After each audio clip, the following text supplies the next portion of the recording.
Paz e graça para você ligado aí no nosso trabalho. Deus abençoe você, a sua igreja, a sua família.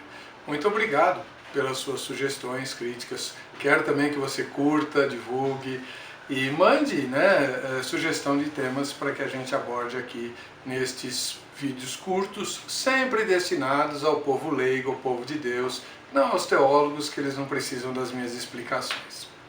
Hoje eu vou falar sobre um tema que eu prometi uns tempos atrás, que é como lidar com o pecado. A palavra pecado está fora de moda, não é raro você ir a algumas igrejas aí, não poucas, passar o domingo todo lá e não ouvir a expressão pecado, nem uma única vez. Está fora de moda falar de pecado e pensar em pecado. Exceto, evidentemente, aquelas coisas mais escabrosas, né, que chocam todo mundo, o resto tudo tornou-se, de certa forma, aceitável, normal. E eu quero dizer que diante de Deus as coisas podem ser comuns, mas normais não. Pecado é comum, todos nós somos pecadores, mas nunca o pecado é normal.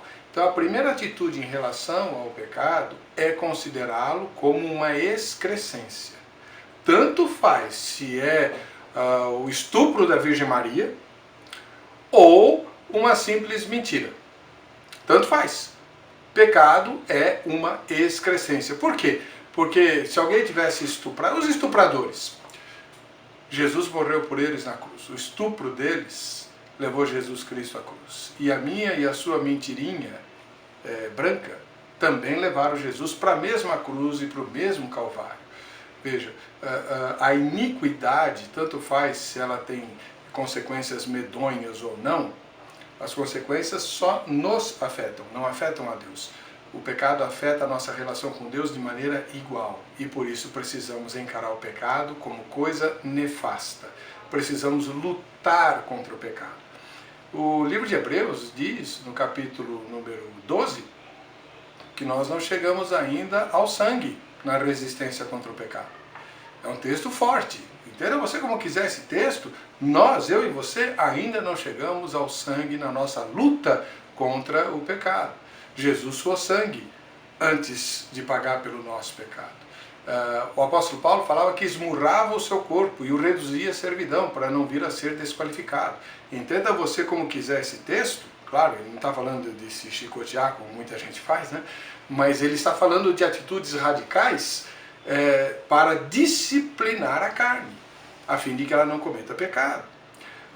O Senhor Jesus Cristo, em Marcos, capítulo 9, se não me falha a memória, tem um texto horroroso, em que ele fala para a gente arrancar o olho, cortar a mão, cortar o pé, porque é melhor entrar caolho, maneta e com o pé só na vida, do que com todos os órgãos sermos lançados no inferno. E o Marcos ainda acrescenta o último versículo de Isaías, né?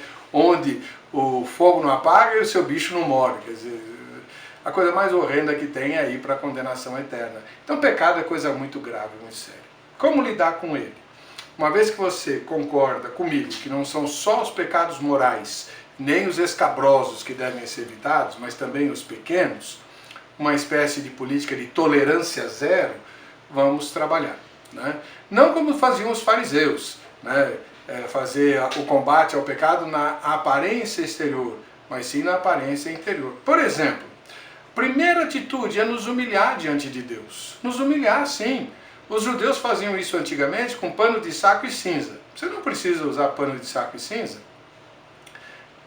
mas pode fazer isso espiritualmente. Se humilha diante de Deus nos seus momentos de consagração e reconhece no pó que você não passa de pó e que você é pecador e pecadora e você se entristece com o entristecimento que você causa ao coração do Pai.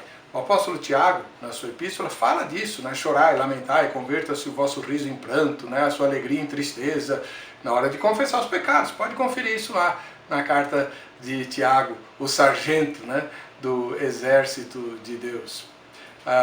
Uma vez que você se humilhou diante de Deus, peça ao Espírito Santo estratégias para lidar com pecados específicos. Comece com os que mais te incomodam. O Espírito Santo vai te mostrar, né?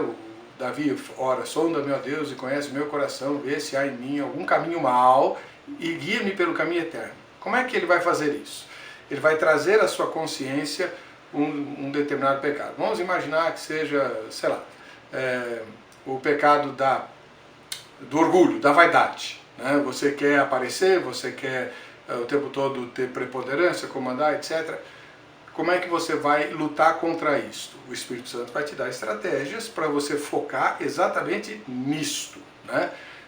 E desse modo você vencer essa coisa. Por exemplo, uma das estratégias que a Bíblia aponta: comece a servir aos outros e não a ser servido.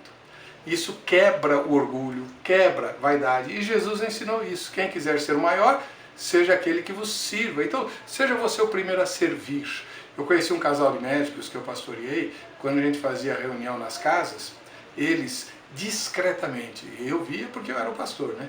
Mas eles discretamente chegavam na família que ia hospedar, bem discretamente, com uma sacola, lá pela porta dos fundos. Eles entravam pela porta dos fundos sem ninguém ver e levavam comes e bebes, porque eles imaginavam que a família que estava hospedando podia não ter recurso ou condição de oferecer uma coisa para a igreja que estava sendo recebida, né?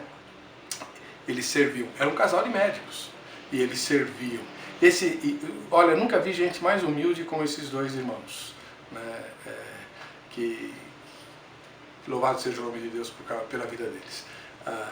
Comece a servir, a ser útil aos outros, não esperar ser servido. Você quebranta o seu eu, seja o último a falar e não o primeiro, que a sua opinião talvez você nem precise exarar, né? E com isso você vai quebrar o orgulho, a vaidade, etc. Mas e se o meu pecado for a cobiça, né? Eu tenho olhos cobiçosos, eu fico cobiçando as pessoas, ou homens ou mulheres, né? Esse é um pecado grave e secreto, e você precisa tratar dele, né? Em oração, em quebrantamento. Por exemplo, onde você fica olhando para as pessoas que você cobiça? É no metrô? Pega um livro, né? Eu noto no metrô, eu pego metrô e ônibus todos os dias, como todo mundo, não importa a idade, está lá no celular, quase todo mundo. O celular é uma ferramenta para você ver coisas que não devia, não é verdade? Não necessariamente sexuais, para fazer fofoca, intriga, para fazer briga, para espalhar uma notícia falsa. Deixa o celular para falar. Pega um livro, pode ser um livro evangélico, por exemplo, né? No altar da idolatria sexual, se você tem problemas com isso, ótima leitura para você, alguém que foi viciado em sexo, leia esse testemunho. Ou seja, ponha os teus olhos ocupados em alguma coisa que vai alimentar o teu coração e o teu espírito, e com isso você combate efetivamente o pecado da cobiça, dos maus olhos. E Jesus falou que se seus olhos forem maus, escuras vão ser as trevas dentro de você, né? Se o pecado for a mentira, pare de falar. Não só mentira, pare de falar. Faça um voto de mudez. Né? Fale o estritamente necessário por 2, 3 dias. Quando te perguntarem por que você está fazendo isso, porque eu tenho falado coisas que não são boas, então eu fiz um voto diante de Deus, eu vou permanecer em silêncio o maior tempo possível. Quem vai aos retiros das igrejas que fazem, né, das células, o retiro das células, fazem voto de silêncio, ficam 3 dias lá, ou 2, sei lá, sem falar nada, não pode falar, e consegue, as mulheres inclusive, né? Então, faça um voto de mudez. Ou seja, o que nós precisamos fazer é um tratamento de choque contra o pecado. Cortar a mão, arrancar o olho, trata disso, não é verdade? Meu tempo acabou. Depois você me escreve como é que foi, tá bom? Um ósculo santo, Deus abençoe.